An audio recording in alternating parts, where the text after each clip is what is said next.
Muy buenas noches, profesor. En esta ocasión mi compañero Estefano y yo le hablaremos acerca del derecho judío o derecho hebreo.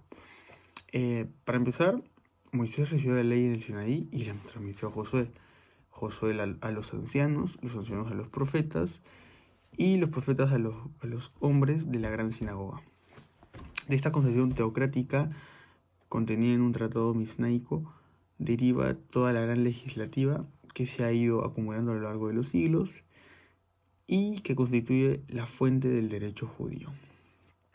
El derecho judío o derecho hebreo tiene naturaleza personal y presenta elementos jurídicos religiosos.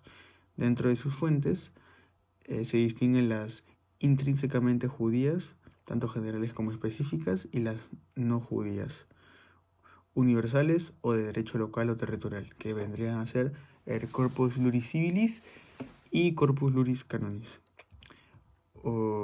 En las fuentes internas, según la dogmativa rabínica, la revelación presenta dos dimensiones, que vendría a ser la Torá escrita o la ley de Dios transmitida a Moisés en la teofanía del Sinaí, y la Torá oral contenida en el Misná, y el Talmud Gemara, que es la fuente básica del derecho judío, que recoge también las discusiones y disputas sugeridas en la interpretación y glosa de la ley. Entre sus rúbricas se abordan cuestiones de derecho civil, derechos reales, obligaciones y contratos. En los contratos estaría el diezmo, treudos, contratos mixtos, deudas, actos documentados, etc. También abarca delitos y penas como el robo y el hurto, ámbito penal privativo, agresiones con o sin derramamiento de sangre, también la administración de justicia y procedimiento, y la prohibición de ejecución judicial en día festivo, respeto de la legislación judía por parte de los jueces cristianos, juramento, perjurio frente a los fueros locales, cuyo ámbito de vigencia se extiende a su respectivo término municipal con una clara tendencia a la equiparación jurídica. Los anteriores son de naturaleza territorial, afectando a todo el reino. El elevado nivel de autonomía jurisdiccional alcanzado por estas comunidades se tradujo en una serie de soluciones jurídicas muy influidas por la oralidad aragonesa, que se alejaban de la praxis talmúdica. De manera singular, en el marco de derecho privado en cuanto al matrimonio, en la Ketubá se implantan la cláusula de monogamia y el acuerdo explícito de los contrayentes, incrementándose además las garantías sobre las aportaciones propter, nupcias y el régimen dotal en beneficio de la mujer. La disolución del vínculo mediante carta del get o repudio se flexibiliza, no siendo imprescindible o a criterio del tribunal rabínico el consentimiento del marido. El régimen sucesorio incorpora el régimen de viudedad aragonesa, la legítima foral y la libre disposición de bienes del testador, al igual que la posibilidad del cónyuge superstite de heredar junto a los legitimarios parte del caudal relicto del premuerto. El bending, fruto de los poderes delegados de la corona o sus órganos jurisdiccionales, pueden aplicar incluso la pena capital en delitos extremadamente graves como la malignidad o delación, sin olvidar que dentro de las sanciones previstas en el ius puniendi hebreo se aplican otras penas corporales, privación de libertad o reclusión, pérdida de derechos o anatema. La tipificación de la sanción penal deriva de la evaluación de los daños, tales como la incapacidad laboral, el dolor, el tiempo de curación, el quebranto psíquico y moral, etc. Muchas gracias, profesor. Le doy paso a mi compañero Estefano. Buenas noches, doctor. Siguiendo con la exposición de mi compañero Víctor, voy a hablar sobre el periodo de desarrollo y difusión del derecho judío.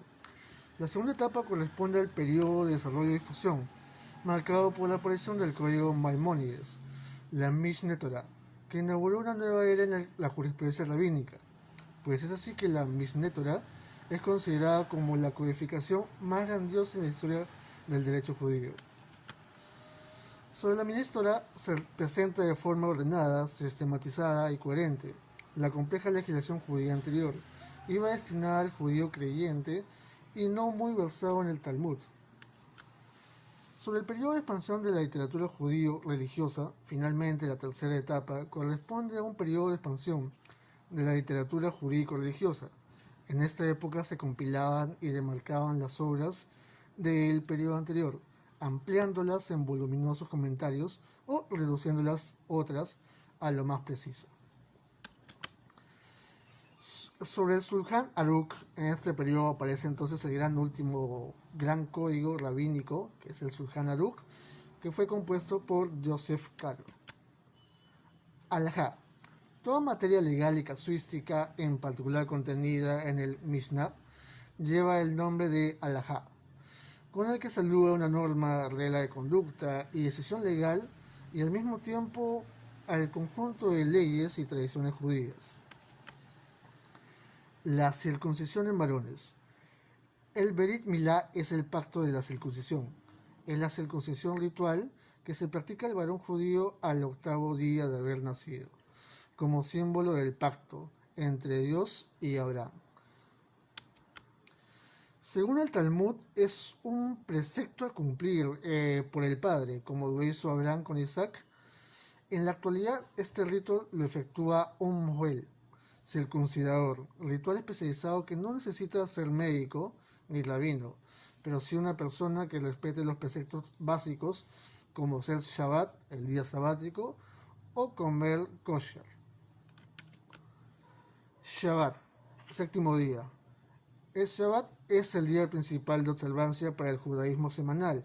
Dios hizo al mundo en 6 días y se conoce que el séptimo fue su día de reposo, por lo cual tenemos prohibido realizar cualquier tipo de trabajo, encender luces, montar en el coche, poner la televisión, utilizar aparatos eléctricos, cocinar, etc.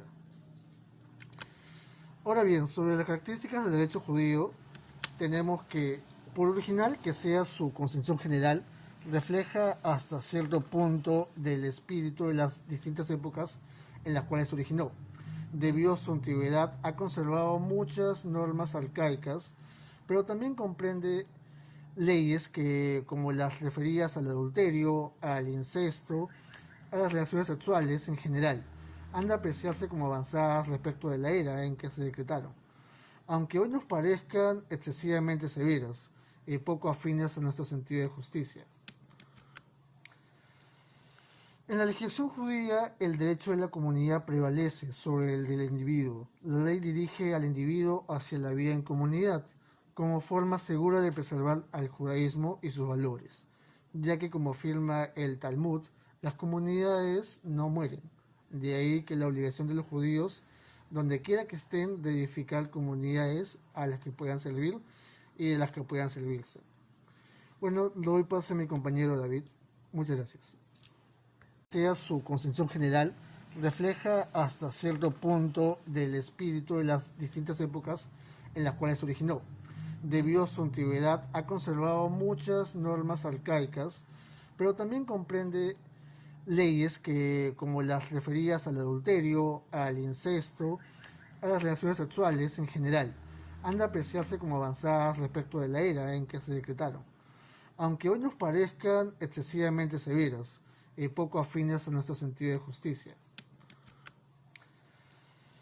En la legislación judía, el derecho de la comunidad prevalece sobre el del individuo. La ley dirige al individuo hacia la vida en comunidad, como forma segura de preservar al judaísmo y sus valores, ya que, como afirma el Talmud, las comunidades no mueren. De ahí que la obligación de los judíos, donde quiera que estén, de edificar comunidades a las que puedan servir y de las que puedan servirse.